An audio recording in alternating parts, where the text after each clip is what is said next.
জয় গুরু। নিগম ভক্তদের কাছে ভক্ত সম্মেলনী পরম তীর্থ।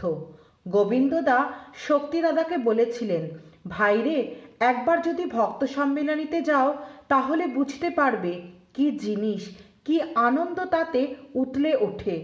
শ্রী শ্রী ঠাকুর মহারাজও ভক্ত সম্মেলনী নিয়ে বেশ কয়েকটি বাণী দিয়ে গেছেন। তিনি বলেছিলেন, জগতে যদি আমি আর কিছু করে নাও যেতাম, এই ভক্ত সম্মিলনী আমার স্মৃতি রেখে যেত।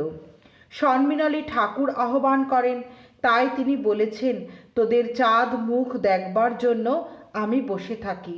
আবার যারা সামান্য কারণে সেখানে উপস্থিত থাকে না, তাদের জন্য ঠাকুর বলেছেন, আজ আমার ডাক উপেক্ষা করিলে যেদিন যমের ডাক আসিবে সেদিন উপেক্ষা করিতে পারিবে তো? তাই ঠাকুর চান দৈব দুর্বিপাকে না পড়লে যেন তার শিষ্যভক্তরা সেখানে উপস্থিত হন। তো একবার ময়নামতিতে ভক্ত সম্মেলনী হয়েছিল। সেই সম্মেলনীর যাত্রাপথে জয়গুরু নামের যে কি মাহাত্ম্য তা যাত্রীরা অনুভব করেছিল। আজকে আমরা সেটাই একটু আলোচনা করব। তো প্রথমে শ্রী শ্রী ঠাকুর মহারাজের চরণে জানাই অনন্ত কোটি প্রণাম। তারপর সদ্গুরু নিগমানন্দ কথামৃত চ্যানেলের পক্ষ থেকে ঠাকুর মহারাজের প্রাণপ্রিয় শিষ্য ভক্ত ও শ্রোতা বৃন্দদের জানাই জয়গুরু প্রীতিমধুর সম্ভাষণ। আশা করি শ্রী শ্রী ঠাকুর মহারাজের অনুকম্পায় সকলেই ভালো আছেন। তো বগুড়া স্মৃতি থেকে একটু পাঠ করছি, তাহলে আমরা বুঝতে পারবো জয়গুরু নামের কি মাহাত্ম্য। নানা স্থান হইতে ভক্তবৃন্দ চলিয়াছেন ময়নামতি অভিমুখে ভক্ত সম্মিলনীতে যোগদানের জন্য। কুচবিহারেরও কয়েকজন ভক্ত কুচবিহার হইতে ট্রেনে আসিয়া নামিয়াছেন বোনারপাড়া স্টেশনে। সেখান হইতে ট্রেন বদল করিয়া বাহাদুরাবাদগামী ট্রেনে উঠিতে হইবে। তাহারা একটি কামরায় উঠিয়াছেন। গভীর রাত্রি। তখনকার দিনে আজকালকার মতো ট্রেনে অত ভিড় থাকিত না।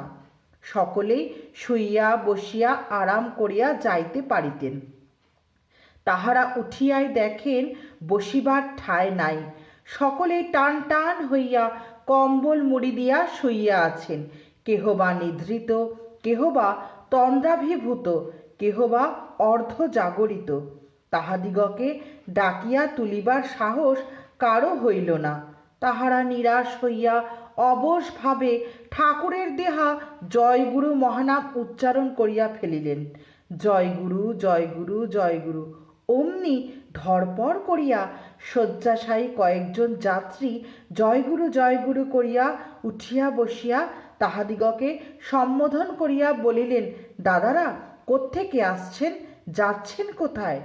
তাহারা বলিলেন, আমরা কুচবিহার থেকে আসছি, যাচ্ছি ময়নামতি সম্মিলনীতে যোগ দিতে। আসুন আসুন, বসুন বসুন।